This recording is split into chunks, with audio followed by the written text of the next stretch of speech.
महिलाओं की सुरक्षा ये बहुत बड़ा मुद्दा बना है और अधिकृत रूप से कहा जाता है कि महिलाएं 7 बजे के बाद अपने हॉस्टल और घर से न निकले। हम कौन से जमाने में जी रहे?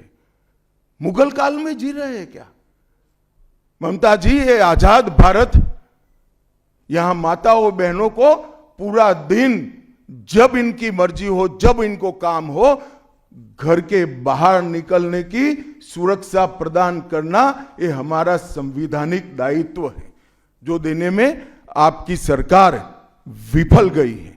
आरजी कर मेडिकल कॉलेज का मामला हो, संदेश खाली का मामला हो, दुर्गापुर मेडिकल कॉलेज का मामला हो, साउथ कॉलेज लॉ कॉलेज का मामला हो, हर जगह बेटियां असुरक्षित हैं और ढेर सारे लोग और ढेर सारी माताएं बहनें ये अत्याचार से तंग आ चुकी है, असुरक्षा से तंग आ चुकी। वो भी राह देख रही है कि कब वोट देने का अधिकार आए और हम इन निकम्मी तृणमूल कांग्रेस की सरकार को हटा दें।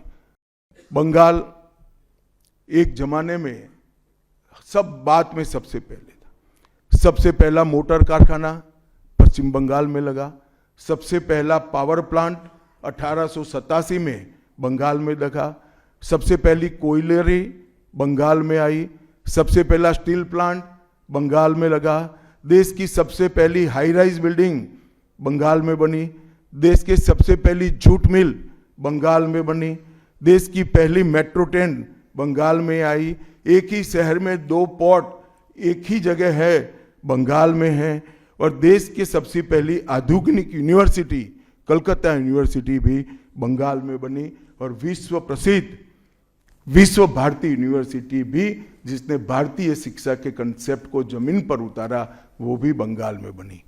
मगर ममता जी, आप गौरव मत करिएगा, इसमें से कुछ आपके समय में नहीं हुआ है।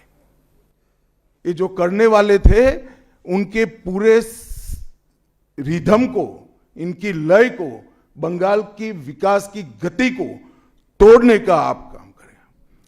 बंगाल आज इंडस्ट्रियल रूप से कंप्लीटली बर्बाद हो चुका है और ये आपके शासन में ही हुआ है। आधा अधूरा तो कम्युनिस्ट बेचारे कर गए थे, आपने तो पूरा ही समाप्त कर दिया।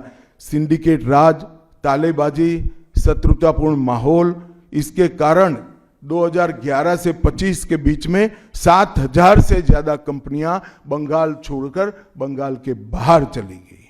आज ममता बनर्जी के नेतृत्व में भ्रष्टाचार के कारण पूरे बंगाल का विकास एक प्रकार से थम गया है। रोजवेली चिटफंड घोटाला, कैश फॉर क्वेरी घोटाला, एसएससी घोटाला, नगर पालिका नगर नियम का भर्ती का घोटाला, गाय तस्करी का घोटाला, राशन पीडीएस का घोटाला, मनरेगा का घोटाला, पीएम आवास का घोटाला, इतने सारे घोटाले हैं कि मैं पूरा लिस्ट पढ़ूंगा तो मेरी प्रेस कॉन्फ्रेंस का पूरा हिस्सा ही उसमें चला जाएगा। अब क्या ममता बनर्जी इस बात का जवाब दे सकती है कि आपके मंत्रियों के ठिकाने पर से 27 करोड़ रुपया मिलता है, जिसको गिनते गिनते नोट गिनने की मशीन भी गर्म होकर बंद हो जाती है।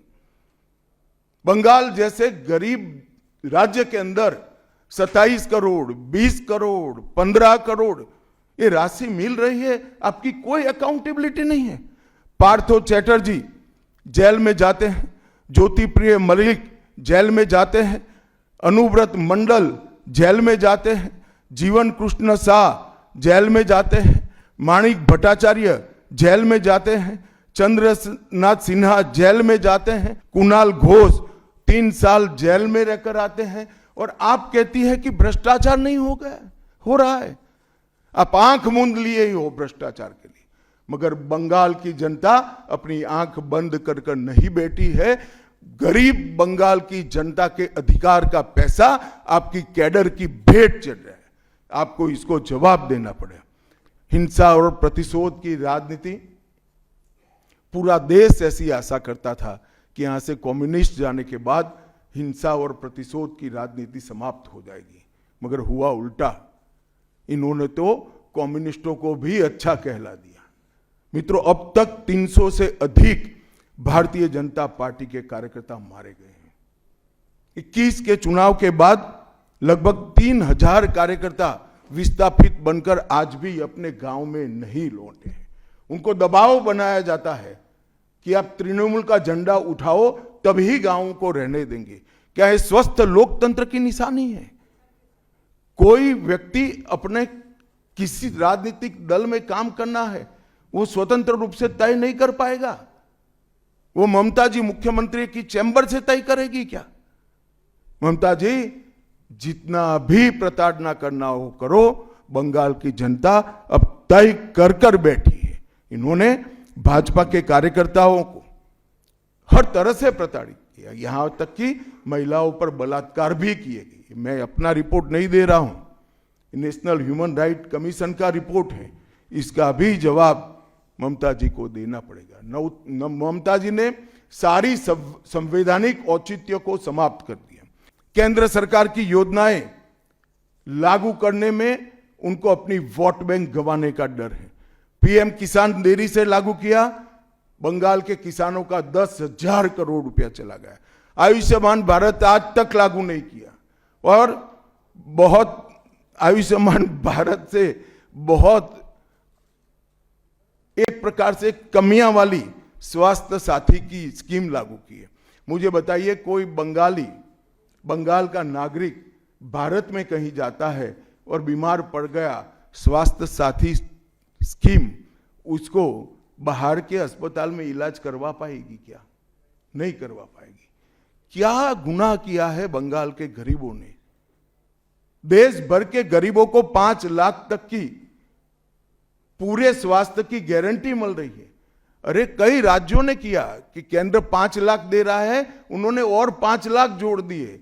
आप केंद्र के 5 लाख इसलिए स्वीकार नहीं करना चाहते हो कि नरेंद्र मोदी से आपको डर है।